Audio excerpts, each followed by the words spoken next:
Okay, thank you. Sorry, but I'm not so technical with hardware. and yeah, so let's start. There's a lot of you today, as I can see. And just start like very calmly. And maybe some of you know what connects Jobs and Lucas. Hand up? Someone? Anyone? Okay, so, and maybe you know this small guy. That's, yes, exactly, Pixar. So, many years ago, when George Lucas started with Lucasfilm, he made a company, especially for designing and making VFX for his films, and mostly of Star Wars at the beginning.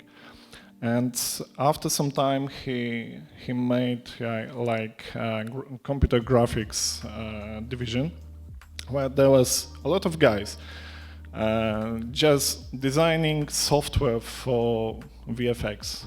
And after some time, those guys just started to creating amazing stuff, but George Lucas thought that it's not funny, it's not really good for him, so he just let them off and they gone, and they just started and founded a new company, Pixar, which was also founded by Steve Jobs. And as you can see here, that's the first fully animated 3D VFX effect in the film Young Sherlock Holmes from '85. And basically, about that's it. There is no conclusion, but I just think this is always good to start like that, saying about anything, just to get the stress off and wait for other people. Okay, so about myself first. I'm Arkadiusz Choruży, and I'm a proud father of a young 2-year-old daughter. I'm a husband and cat human. And I'm a Pythonist, but in the last few months I'm working and learning a lot of C++ and graphics programming and shaders. I have some experience with machine learning engineering and a bit of DevOps. I'm also a former marine structural engineer and project manager with over 14 years of experience. And I was talking about that and changing the industry last year on the PyCompare, so you can find that video, that talk on YouTube. And for fun, I'm fascinated in 3D animation, and I'm totally amazed about last animation of Spider-Man. Maybe someone of you have seen that. I also got back to guitar playing after like 8 years break.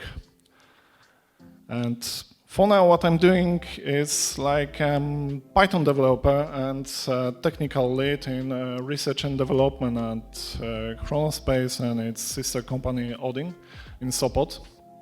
And I'm doing like researching project for new technologies in game development, mostly for Unreal Engine 5.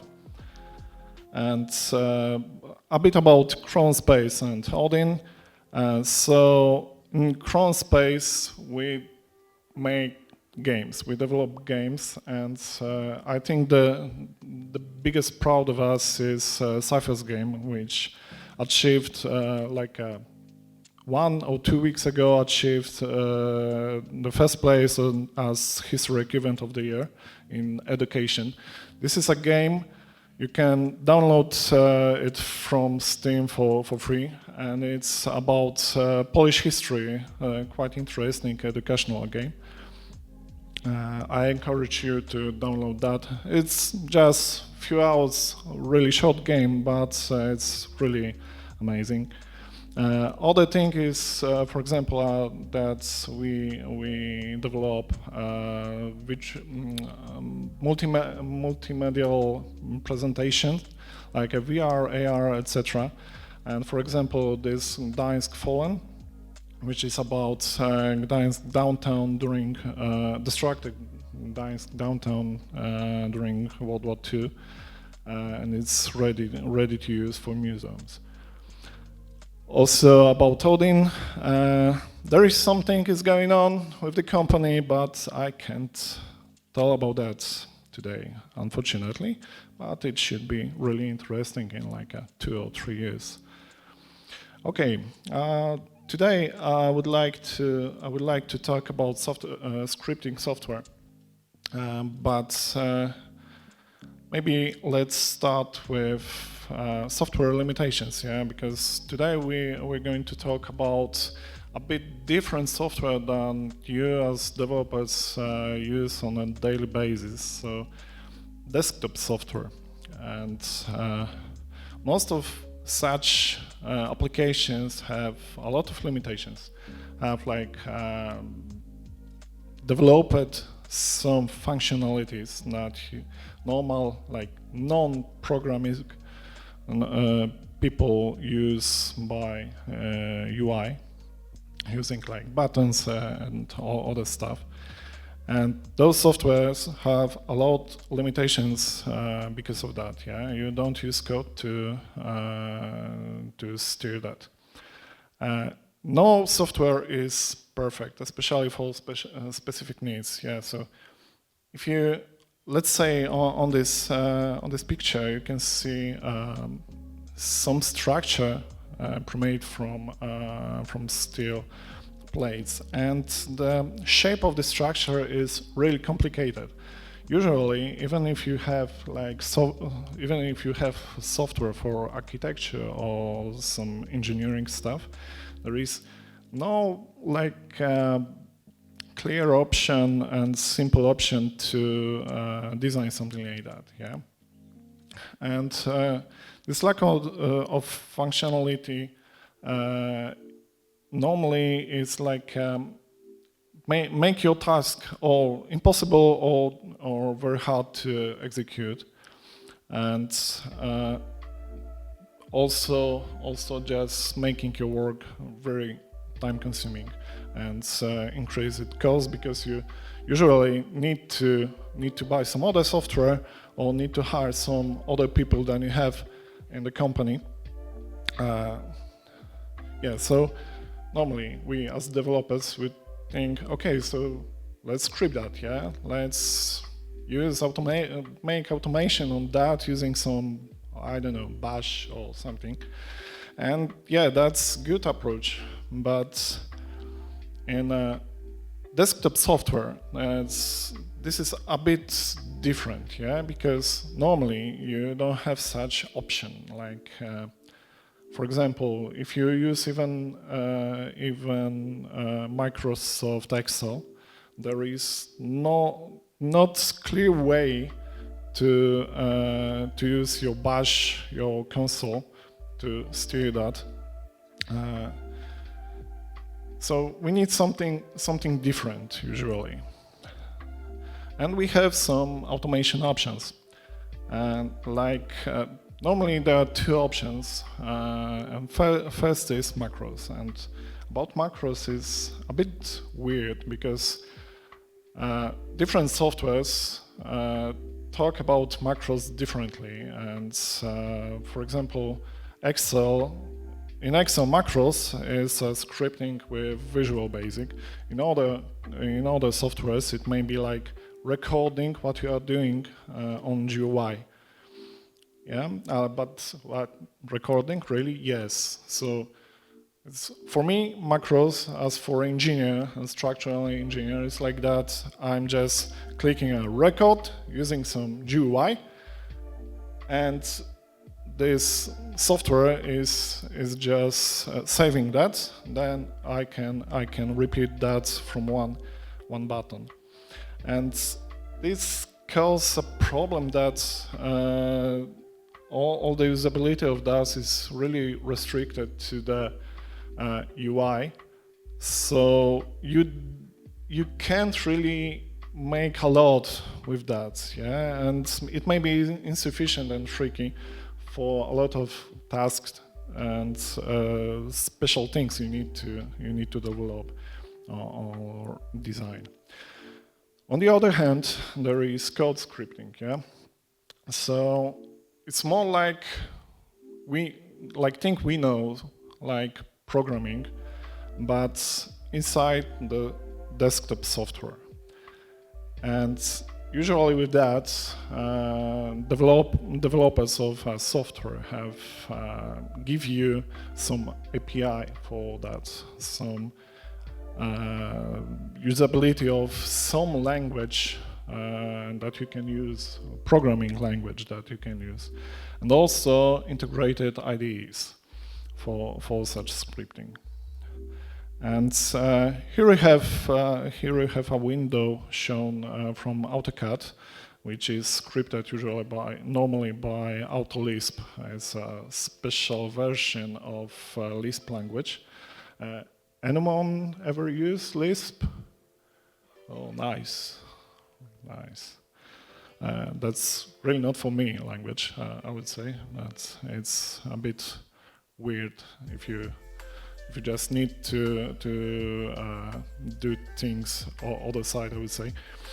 And okay, but a bit about scripting evolution. Yeah, so the first scripting, as I know, was that the same as we all know. Yeah, so the console-based scripting. We do that on the daily basis. We use, I don't know, everything. Totally everything, like even Docker, or we use even Python in a console. And that was like a beginning, but software developers noted that it is not easy for non-programmers to do that. So they implemented those macros I spoke on, and also implemented code scripting with some coding languages, as I told you already. And with those languages, it's a bit interesting because there is really a lot of different languages used in such softwares. For example, from my experience, as I said about Lisp, that's one. I've seen, for example, one software for ship design, which was scripted by Qt script. On the other hand, I've seen that 3ds Max, that's quite popular software for 3D and VFX, is scripted by its own language, MaxScript. Yeah, so there is a lot of that, but nowadays there are new solutions, and you may be quite familiar with that, because a lot of softwares and also a lot of online solutions use node-based scripting now. I will show you later how does it look, but basically it's like low code or no code solution that you just connect dots between some boxes. Okay, let's think how should the scripting work, such scripting for non-programmers, yeah? So these are characteristic of that is that it has to have accessibility, yes? So, for example, if someone make a script, this script should be spreadable. All the people can use that in their work. That's one. Over that is simplicity. Yeah. So to prepare such script, non-programmers should have no programming knowledge, but this, extensive programming language knowledge and transparency. So we assume that such language and such tools should be quite understandable for everyone, for CEO of a company, for engineers, for non-programmers, as usual. And there are some challenges in the scripting, because this is quite a complex thing, and later I'll show you how it looks in Blender. But over that you need to know the language. Yeah. So for non-programmers that may be really challenging. You also need to be familiar with API of your software, and this is usually very hard because those softwares are very specific, have specific logic, and are just like, even for you as developers, it may be really challenging to use that, because the logic of that is not typical logic of coding. Yeah, so as I said. And solutions for that is simplified and helpful scripting tools. So IDEs, yeah, with some helps.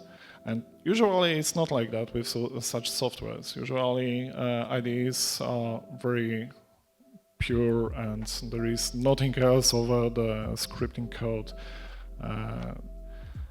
Also good API and design and library designs, so it could be more logical for people that use that. Let's say as we speak about non-programmers, it may be a bit different to have it logical than for developers. Yeah. So. And also documentation, that is quite a problem with such libraries, with such software, because a lot of time this documentation is not full and not explanatory enough to work with that. Okay, so a bit about Python in that. Is it an ideal scripting language? Yeah, so I would say it is. It is because it has a lot of strength for user side and developer side. It has readable syntax, and you know about that, everyone. So you know that if we use good naming, it can be read as a book even, or something really like normal language. Also, it's quite easy to learn, and it's quickly to apply for basic usage. So you don't need very extensive knowledge about that to use it in such software, yeah, scriptable software as like for loop and maybe some if logic is totally enough for you from a language perspective to use that. Immediate effect of use, yeah, you don't need to compile that code, and this is amazing because it is just quick, simple. There is no additional work for engineer or for designer, just to click play and that's it. And of course, this is Python, so learning resources are practically everywhere. I think it could be even in Lidl or something, you can find it. And Python strengths for development side. And there are practically two of that, which is very nice to have when you develop software with scripting. And first of all, it's pretty easy comparing to other languages. Creation of integrated API with the base code of software, and on the other one is portability of Python's interpreter, and it's usually that, let's say, non-programmer needs to work with some code, some scripting inside a software, and he needs to install this software. But if you need also to install, let's say, I don't know, Java virtual machine or everything with C++, that would be really hard and problematic and may cause a lot of problems for this guy. But Python is easy to get with software. Yeah, there is an interpreter. You can just take this interpreter and put it inside the software, and it's like that. For example, in a Blender, and just use that. You don't need specifically. You don't need to specifically install Python by your own, and everything works fine. Okay, and quick examples of a few examples of softwares used at Python. In engineering, there is Rhino. It's very popular for architecture and marine design, like small yachts, for example. And it has IDE, its own IDE and Python API with library. Also, there is like a no-code extension, Grasshopper. Maybe some of you know that. And this is like node-based programming. The next one, SolidWorks, it's pretty popular in mechanical design. It has no built-in IDE or something like that, but there is some library, external library that is like a wrapper on VBA, on Visual Basic, inside SolidWorks. Similar thing is with AutoCAD, because AutoCAD, as I said already, is scripted inside and has IDE for AutoLisp. Also ANSYS, which is for mechanical design, but more like a structural analysis, and it has its own IDE and Python API. And for VFX, Blender, Maya, Houdini, and Cinema 4D all four have IDEs built in, and Python APIs, libraries that you can use inside. Of course, each of them is totally different, and if you know one, you surely don't know another one. And for game development, it's a bit complicated, but Unreal has like a Python script plugin and also like built-in Python console, but it's a bit unusual solution. So you can automate Unreal with Python.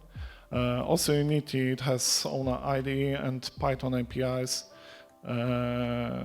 So you can use that for everything almost in Unity. Unity is normally scriptable with C#, but Python is very helpful for some works. And for example, Godot also, it has external add-on.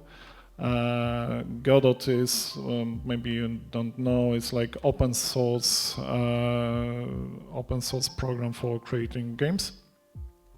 Very light and really nice. It's good for starting with such thing.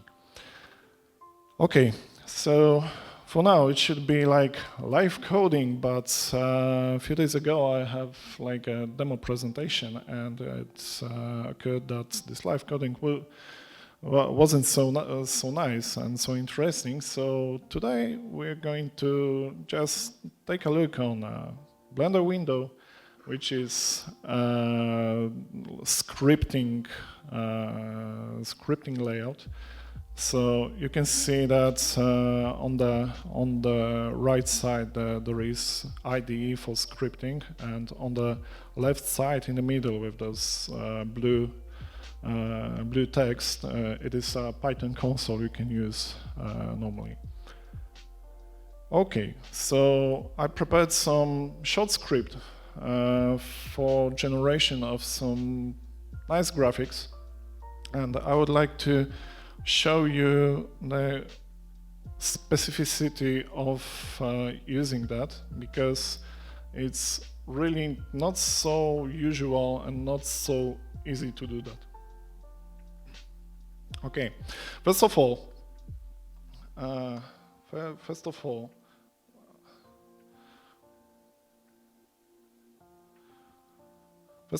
we need to import BPY, which is the main library of Blender. Yeah. Fun thing is that Blender has not only BPY but also like 8 or 9 other libraries for specific use. And import random, we will use that a bit later. And yeah, so first of all, we need to make a collection. So collection here, if you see this tree of objects and folders, collection is a folder like here. We need that just to keep our objects somewhere, because we're going to make like 400 objects at once. And another thing is that we need to put this collection somewhere, because that's a weird thing. If you generate a new collection, it will be not visible here at the beginning. It will be in the memory of the program, but you need to put it specifically somewhere first. Yeah, and after that we're creating material. Just some material that so we can apply this material for all the objects we will have. Okay, next we have 2 for loops for coordinates x and y. Z will be random, so that is like vertical coordinate, and we're going to create an object. Yeah, so I use primitive cylinder addition because this is just a simple object. We can see it. How it looks to create that. Yeah, so for that we use BPY ops, so operations model of Blender. There is a lot of submodules in Blender. I will talk about that later on a workshop.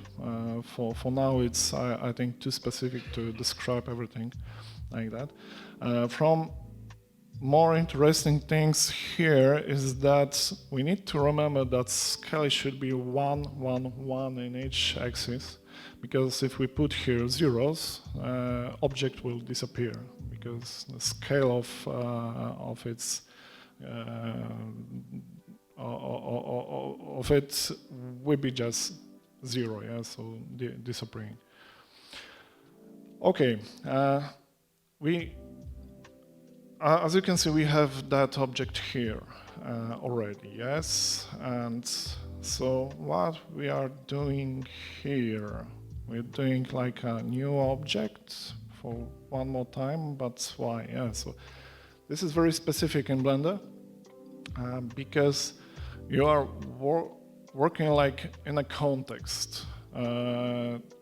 It is by design of developers of Blender premed that you like working in a window, in a layout. You are in the right time. You do something, and you need to use like active object for later alterations, later additions, etc. Another thing is that we're going to shade this object smooth, so the shading of this object will be really nice for our eyes. Yeah, and we're going also to add on bevel on the edges of that object, so it will look more natural, because there is no object in real life without a bevel. Yeah, the bevel is even really small, like 1 millimeter or less, but there is still a bevel. That's very usual, like for the unexperienced 3D artists, that they don't add that, and because of that, renders doesn't look so good. And the last piece of the code. So first of all, we link this new object with our collection. First, we need to unlink that object with previous collection. Of course, this object wasn't put in our tree of objects, as I said about collection similarly. But we need to add this object to collection, and at the end, we are adding material, the predescribed material, to that object. And that's it for our code. So let's just run this code now and hope it will work. It should. And we have like 1 minute and 40 seconds of running that. It's not so fast. Oh, sorry, not for this one. This one is pretty fast. But the other rendering will be a bit more time consuming. Okay, but I thought that would be should work. Okay, and I checked that several times. Yeah. Okay, so you know what? I'll change that. Okay, let's assume that I updated the material because it's a bit more complicated to explain what to do here. So let's not do that. Just few information that I use some noise texture for the location of those objects. I premade some colors for that, so the colors of object is like procedurally generated. Also here I premade that roughness is really low, so we have like a polished look of the object, yeah, and that way we can just render that. And we have like a 1.5 minutes of waiting for this to render. So we can just skip a bit, and I'll show you this image in a minute. Okay, so we're going to the end of the presentation, and a little about nowadays and future. So for now, in the last years, it is like quite normal that software implements some node-based tools, and for game design, like Unreal or Unity is quite normal. Previously, it was really normal, especially for shaders in 3D and VFX software. And this is good approach because of the market of game development, for example. There is a lot of lags in workers, in game developers. It's similar like in just white IT, yeah? There is a lot of recruitments going on, etc. But in game development, designers of and developers of such software as Unreal Engine and Unity, they noted that there is a problem finding good developers for game development.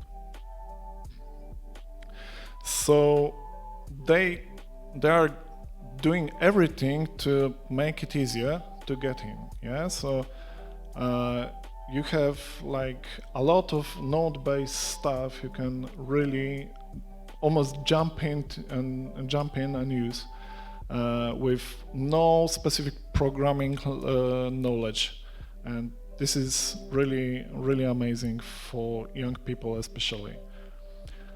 And yeah, future awaits. So on the PyCon we talk a lot about AI, and I think, but that's of course only my opinion.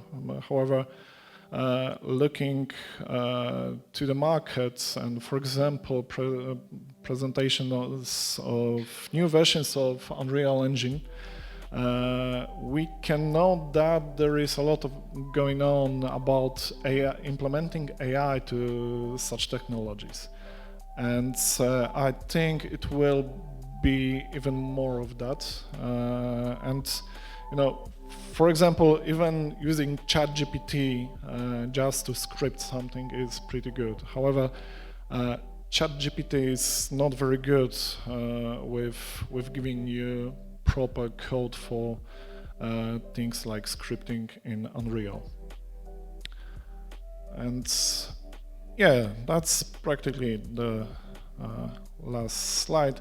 So just to sum up, scripting allows you to customize and automate software, even desktop software, and allows to achieve new levels of technology for sure.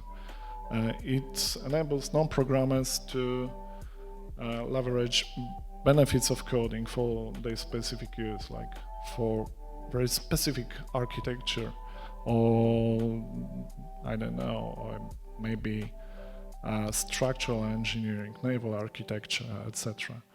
And also, but still it is very hard, so it is exclusive and used just by a few. To be honest, during my 14 years of work in engineering, in naval architecture, I had like 2 colleagues knowing how to script something, and both of them were scripting in Autolisp for AutoCAD. And of course, node scripting is a game changer. It will be, because it makes work easier. It makes people like more adaptable to use that. And for now, I'll show you a render, and it looks like that. There was like 25 lines of code maybe, and we generated this one thing. Okay. Okie doke. Thank you very much for listening.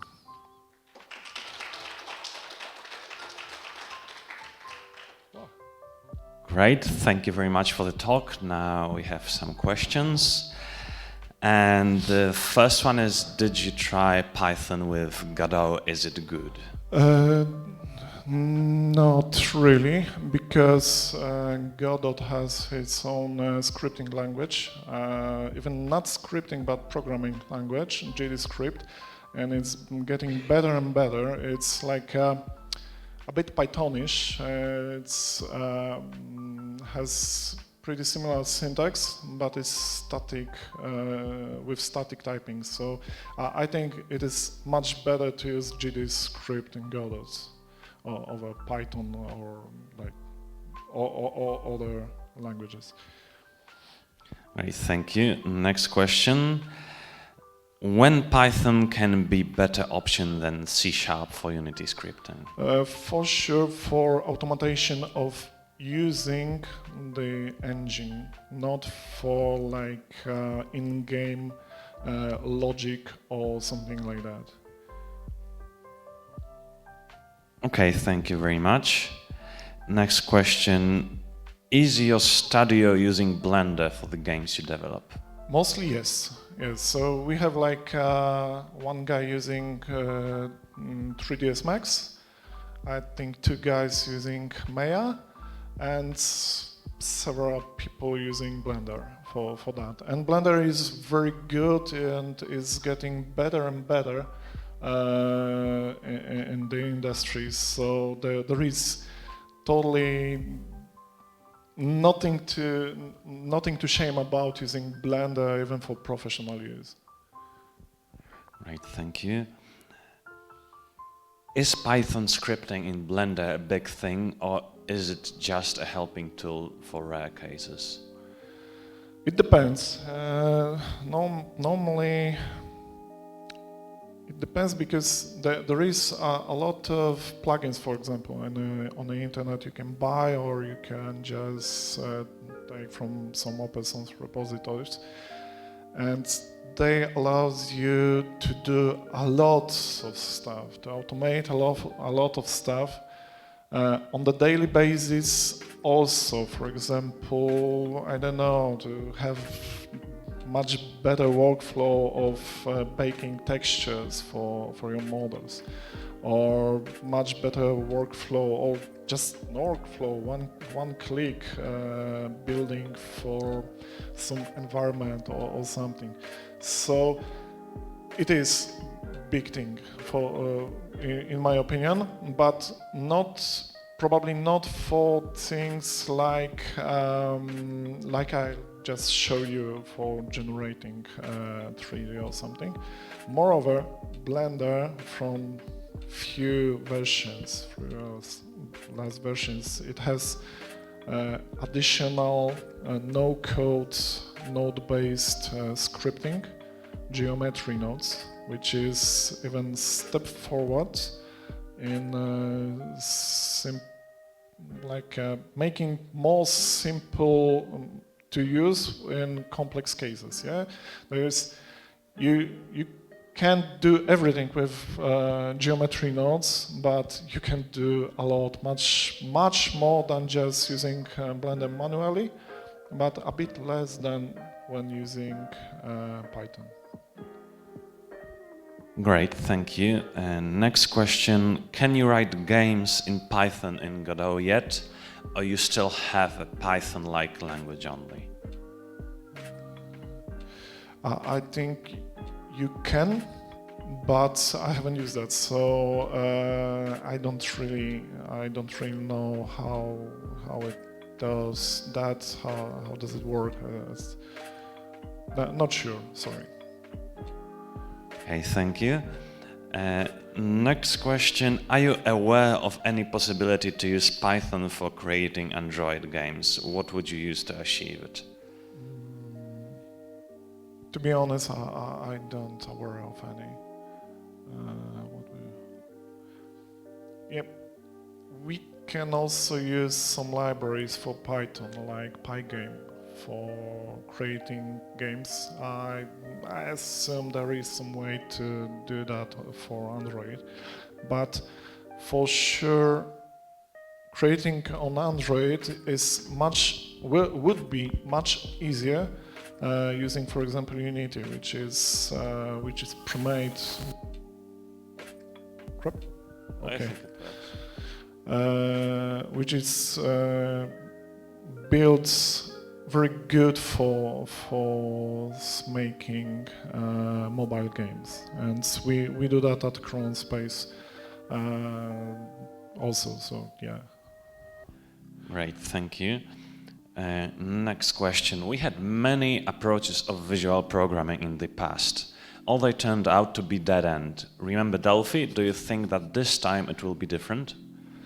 I'm not so experienced in IT and game development. I spent there like 2 years only, so I don't remember Delphi.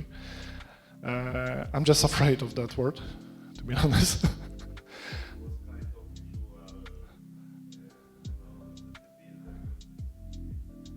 Oh, okay.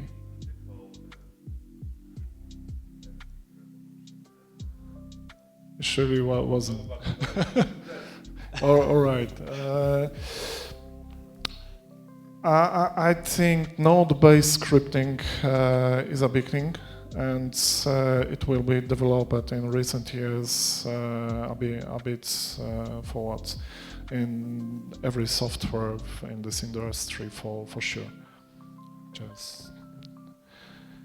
And it shouldn't be different. I mean, it will be different with node-based scripting for sure, because there's like most of the people that just getting into game development, VFX, etc., they just use node scripting. Even 3D artists, they use node scripting for shading, for making shaders, etc. So yeah, it will be different in my opinion. Okay, thank you very much. And next question, what resources would you recommend to learn more about Python scripting in Blender? Okay, so first of all, YouTube, Curtis Holt. His YouTube language, he has a very good explanation of basics in Python scripting. There is also another YouTube channel I would recommend, but I don't really remember the name of that, so just find me somewhere there. I will check that in my phone. And really, for my daily work, I just use Blender documentation. I just use Stack Overflow and every possible overflow I can find any information about that, because documentation is not so good. There are almost no examples, and usually working with Blender libraries is just like hacking. Okay, thank you. Do you have open Python positions? Your work sounds fascinating. Not for now. We are assuming that we're going to have some at the end of this year for Python, but it would be more for research and development, probably with some AI. I really can't talk about that too much now. And there is basically in the game development it is quite hard to find something doing Python only. Yeah, it's more like C# and C++ market for game development. So it would be really good to know something over Python only. Yeah, so even like being technical artist, like a hobbyistic technical artist or something like that, then you can talk about that a lot.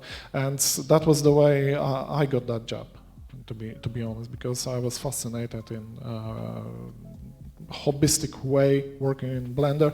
All those images, for example, like this window above, those are just my renders. So I showed that it's like a bit of portfolio or something. Great, thank you very much. And last question, what about the Polish job market? Is Python scripting used somewhere else than game dev? Yeah, so it is used in VFX, and once a time you can find some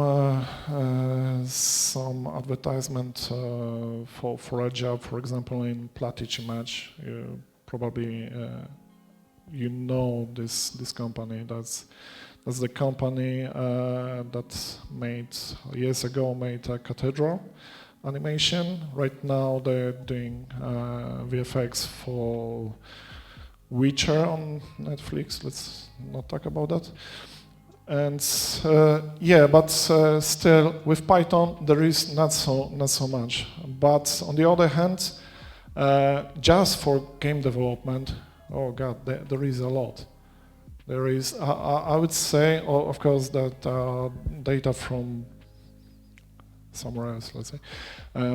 Just my opinion. There is much lower number of companies in game dev in Poland, but comparing to typical normal IT, but they like looking for a lot more people to work with, and also small companies, startups, and like B2B companies that develop games for other big companies, like in similar way, like for now Bloober is making Silent Hill 2 remake for Konami, and also in those big companies like CD Projekt Red, Techland, Bloober team, 11-bit studios, etc. Yeah. Great, thank you. And I think this is the last question. Is Python really well suited for broad usage in game dev and VFX? What about efficiency? Yeah, so it's not for strict game development. It's good for automation. It's pretty good for creating tools, plugins, and this kind of stuff, but not pure game development for sure. For that, rather C++, C#. Great, thank you very much.